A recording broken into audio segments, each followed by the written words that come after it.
Hello நண்பா, welcome back to tech தமிழன். இந்த வீடியோவில் நம்ம வந்து பார்த்தீங்கன்னா ஜியோ உடைய காலர் டூனை வந்து எப்படி ரிமூவ் பண்ணுறதுன்னு தான் பார்க்க போகிறோம். ஓகே, வீடியோக்குள்ளே போகிறதுக்கு முன்னாடி நம்ம சேனலுக்கு சப்ஸ்கிரைப் பண்ணாமல் இருந்தீங்கன்னா சப்ஸ்கிரைப் பண்ணிங்க, பெல் ஐக்கானை ஆலில் போட்டுக்கங்க. ஓகே, வாங்க வீடியோக்குள்ளே போகலாம். ஃபஸ்ட்டு ஜியோ காலர் டூனை வந்து செட் பண்ணுறதுனாலும் இல்லை ரிமூவ் பண்ணுறதுனாலும் எதுனாலும் உங்களுக்கு வந்து பார்த்தீங்கன்னா மை ஜியோங்கிற ஆப் வந்து தேவை. சிலர் வந்து பார்த்தீங்கன்னா அந்த ஆப்பை ஆல்ரெடி இன்ஸ்டால் பண்ணி வச்சுருப்பீங்க. அப்படி அந்த ஆப் இல்லாதவங்க ப்ளே ஸ்டோர் ஓப்பன் பண்ணி சர்ச் பாக்ஸில் மை ஜியோன்னு சர்ச் பண்ணுங்கள். மை ஜியோன்னு சர்ச் பண்ணிங்கன்னா my Jio for everything ஜியோன்னு இருக்கா, அந்த ஆப்பை கிளிக் பண்ணுங்கள். கிளிக் பண்ணி இந்த ஆப்பை இன்ஸ்டால் பண்ணுங்கள். ஆப் வந்து பார்த்திங்கன்னா ஒரு 60 MB இருக்கும். இன்ஸ்டால் ஆகட்டும், வெயிட் பண்ணுங்கள். ஓகே, இன்ஸ்டால் ஆனதுக்கப்புறம் ஆப்பை ஓப்பன் பண்ணுங்கள். ஓகே, ஆப் ஓப்பன் பண்ணதுக்கப்புறம் எந்த மொபைல் நம்பருக்கு நீங்கள் காலர் டூன் ரிமூவ் பண்ணுமோ அந்த மொபைல் நம்பரை வந்து இங்கே என்டர் பண்ணுங்கள். ஓகே, என்டர் பண்ணதுக்கப்புறம் வந்து பார்த்திங்கன்னா ஜென்ரேட் ஓடிபி கொடுங்க. எஸ்எம்எஸ் அளவு கேட்கும், அளவு கிளிக் பண்ணுங்கள். அளவு கிளிக் பண்ணிங்கன்னா ஓடிபி வந்து ரிசீவ் ஆகும். ஓடிபி வந்து பார்த்திங்கன்னா அதுவாகவே என்டர் ஆகிக்கும். ஒரு சில மொபைலில் வந்து பார்த்திங்கன்னா நீங்கள் தான் என்டர் பண்ண வேண்டியது இருக்கும். என்டர் பண்ணி ஓகே கொடுங்க. ஓகே கொடுத்ததுக்கப்புறம் இந்த மாதிரி ஒரு ஸ்க்ரீன் வரும். பர்மிஷன் அளவு கேட்கும், ப்ரொசீட் கொடுங்க. அதுக்கப்புறம் வந்து பார்த்திங்கன்னா லொக்கேஷன் அளவு கேட்கும். ஒயில் யூஸிங் திஸ் ஆப் கொடுத்துருங்க. அதுக்கப்புறம் நோட்டிஃபிகேஷன் அளவு கேட்கும், அளவு கொடுத்துக்குங்க. ஓகே, இதெல்லாம் கொடுத்து முடிச்சதுக்கப்புறம் மை ஜியோவுடைய ஹோம் பேஜ் வந்துடும். இதில் கீழே பாருங்கள் 5 ஆப்ஷன் இருக்கும். அதில் சென்டரில் பாருங்கள் ஜியோ டியூன்னு இருக்கா, அதை கிளிக் பண்ணுங்கள்.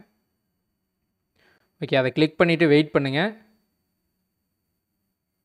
வெயிட் பண்ணிங்கன்னா இந்த மாதிரி ஒரு ஸ்க்ரீனுக்கு அதுவாகவே வந்துடும். மேலே போட்டிருக்கு பாருங்கள் ஜியோ 7ன்னு. இதில் கீழே பாருங்கள் சர்ச் இருக்கும். அதுக்கு கீழே பாருங்கள் ஆக்டிவ் ஜியோ டியூன்னு இருக்கும்.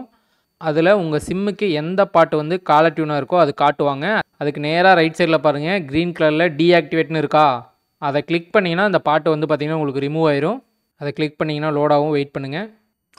ஓகே, லோட் ஆனதுக்கப்புறம் வந்து பார்த்திங்கன்னா உங்கள் மொபைலுக்கு ஒரு எஸ்எம்எஸ் ரிசீவ் ஆகும். Jio tune service will be deactivated on your Jio நம்பர்னு போட்டு ஒரு மெசேஜ் வந்து உங்களுக்கு ரிசீவ் ஆகும். இதை பண்ணதுக்கப்புறம் அந்த பாட்டு வந்து உங்கள் காலர் டியூன்லேருந்து பார்த்திங்கன்னா ரிமூவ் ஆயிரும். இப்போ யாராச்சும் உங்களுக்கு கால் பண்ணி பார்க்க சொல்லுங்கள், இல்லைனா நீங்களே கால் பண்ணி ட்ரை பண்ணி பாருங்கள். அந்த பாட்டு வந்து கேட்காது, ரிங்கு தான் ஆகும். ஓகே, இப்போ நீங்கள் வேறு ஏதாவது பாட்டு வைக்கணும்னு நினச்சிங்கன்னா இந்த பேஜுக்கு வந்துட்டு சர்ச் ஜியோ டியூன் இருக்கா, அதை கிளிக் பண்ணுங்கள். அதை கிளிக் பண்ணி என்ன சாங் வேணுமோ அதை சர்ச் பண்ணுங்கள். நான் இப்போ வந்து பார்த்திங்கன்னா கண்மூடி திறக்கும் போதேன்னு சர்ச் பண்ணுறேன். சர்ச் பண்ணதுக்கப்புறம் வந்து பார்த்திங்கன்னா கீழே ஆப்ஷன்ஸ் காட்டும். இதில் சர்ச்சின் படத்தில் கண்மூடி காட்டுதா, இதை கிளிக் பண்ணுங்கள். இதை கிளிக் பண்ணதுக்கப்புறம் வந்து பார்த்திங்கன்னா செட்டுன்னு காட்டும். செட்டை கிளிக் பண்ணிங்கன்னா அந்த பாட்டு வந்து பார்த்திங்கன்னா உங்களுடைய காலர் டூனை செட் ஆயிரும்.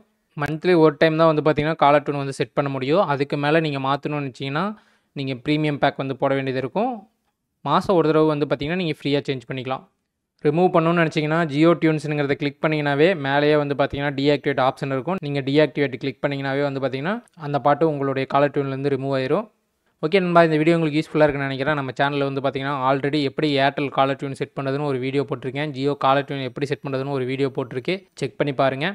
இது இல்லாமல் மொபைல் பிசி ரிலேட்டடான நிறைய வீடியோ நம்ம ரெகுலராக போட்டுருக்கோம். சப்ஸ்கிரைப் பண்ணாமல் சப்ஸ்கிரைப் பண்ணிக்கங்க, பெல் ஐக்கன் அழுத்தி ஆலில் போட்டுக்கங்க, உங்களுக்கு யூஸ்ஃபுல்லாக இருக்கும். ஓகே, நெக்ஸ்ட் எதர் வீடியோ சந்திப்போம். பை நண்பா.